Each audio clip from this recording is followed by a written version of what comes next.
then a lot of criticism tends to get levelled at the Radio 1 playlist, and that's purely because it's such a competitive arena for the music industry. What in your mind, obviously there's shows that are across genres, but what in your mind, with that audience that you're trying to target, makes a Radio 1 record? More times than not, what is the reason for a record not being a Radio 1 record? Oh, God. Right, okay. I shall try and answer that. But what time is Newsnight start? 10:30. Radio 1 playlist has been criticised, has always been criticised, whether that is status quo, or whether it be, Frankie Goes to Hollywood. It has always been controversial, it has always been of interest. And I think the reason for that is because everyone wants to be on it. And when you're not on it, you hate it. And I think George Ergoudis, who's head of music, is probably the most hated man in the country. Because if he puts a record on the playlist, it is the record company's success that they celebrate, and nothing to do with George. If George doesn't put a record on the playlist, then it is George's fault and it's him to blame. So poor old George has, I think, probably one of the hardest jobs in the world, because the amount of music that is being made at the moment is phenomenal, because it's not just coming from the major labels or the established indie labels, it's coming from anywhere and everywhere. And whether that be through BBC Introducing, or whether it be just from new producers in their bedrooms, etc., the amount of music that we get week in, week out has increased tenfold. So it's a really difficult job. What actually tries to make a record relevant, I think, is about an excitement and energy around the artist, the sort of the zeitgeist, if you like. But what Radio 1 likes to do is sometimes play with that and try and put something in there that might sort of make people go, whoa, what's that? So something like Royal Blood, when Royal Blood first came out, everyone was like, what's that on daytime radio? And I think that's when Radio 1 can be very exciting and can be really good at challenging its listeners with something new and exciting. But it's normally around about the energy and excitement there is amongst young music lovers in the UK around an artist. A question for both of you that leads on nicely from that is, it's not just George, there are other people on the Radio 1 playlist committee, and the same goes for Radio 2's and indeed Six Music's. Why aren't the details of those individuals made public for an organisation that is funded by the Great Unwashed? I hope they do wash. Do you wash? I don't think that it's private information. I think the music industry certainly knows who's on it. I don't think there's any reason why we don't publish the names. It's made up of 12 producers or production staff from Radio 1 who work across a group of different programmes, so some specialist programmes, some daytime programmes, and they are plugged by the music industry weekly.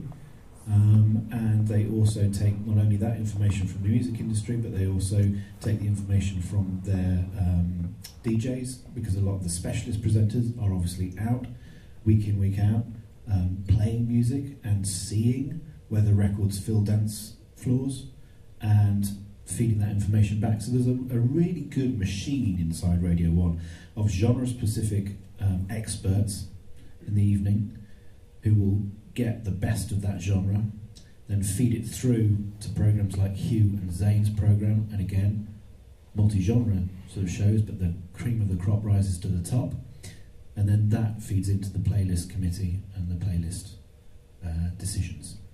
Have you been to one of the playlist meetings? Not currently, no.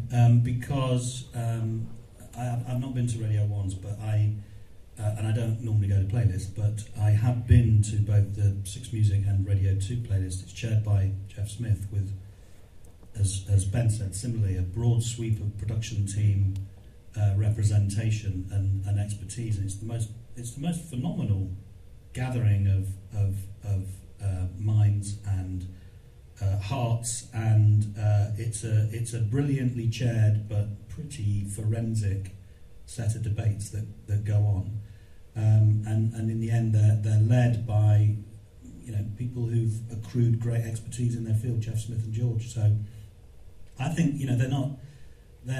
I mean, you've got to always be wary of too much transparency in such a delicate and pressurised environment. But they're not particularly secretive meetings. I'm sure they're exactly the same in the rest of the industry and around the world. The principle is the same. You gather a group of people who've got knowledge, expertise, passion, and know their own minds and have a real sense of the zeitgeist.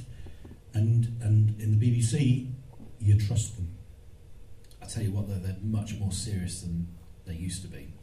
When I joined Radio 1 the first time round as a producer in '97, the fun and games at playlist meetings, people would jump on chairs, they would shout, they would scream, they would throw things, they would get upset, they would storm out if records didn't get on the playlist.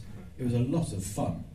Now they're so serious about their job. They take it ridiculously, so analytical about some of the data that they get, but also very passionate about some things that they really care about deeply and stuff.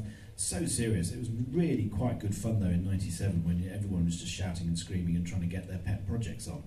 So, but now it's much more. I think it's a much more serious sort of task, and they realise that seriousness. The producers, unlike flippant lot that we were in '97. I don't want to get stuck on playlists for too long, so this is the final playlist question. It's a devil's advocate question, really, Ben. If you're aiming for a target audience from teens up until early 20s, why don't you let the audience decide what the playlist should be? Because the playlist, the playlist always tries to be ahead of the curve, and I think the music. If you ask the music industry, they would say they would prefer it that way. The audience, if you listen to request shows, they choose the hits. They choose their favourite music of now. The Radio 1 playlist has to play those hits to bring in big mainstream audiences, but also its job is to challenge those audiences and bring them new music, to curate, if you like, the tastes and future hits. And I think that's what Radio 1 is brilliant at, and is very different to commercial radio. Commercial radio, play the hits. That's what the job is. Bang away Rihanna every 40 minutes. But, so to speak. Can I just say, filth is in the mind of beholder. Okay? So you guys need to get your minds out of the gutter. Okay? That's just thrown me. So, I've got an image now in my mind. Commercial radio, that's its job. Play the hits. Radio 1's job, with the music industry, and really support the UK music industry by playing new music to it. And in truth, that is what underpins everything about what the BBC needs to do in music. If the BBC has a significant role in music, it has got to be connected to this curatorial job it's got, its presenters, its expertise.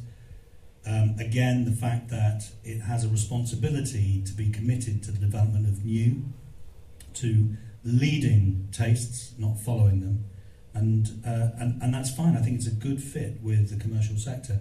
One of the label bosses said to me today, the BBC is there to make the hits, the commercial sector plays them, and I think that's a good fit, and I'm very comfortable with that. Very comfortable.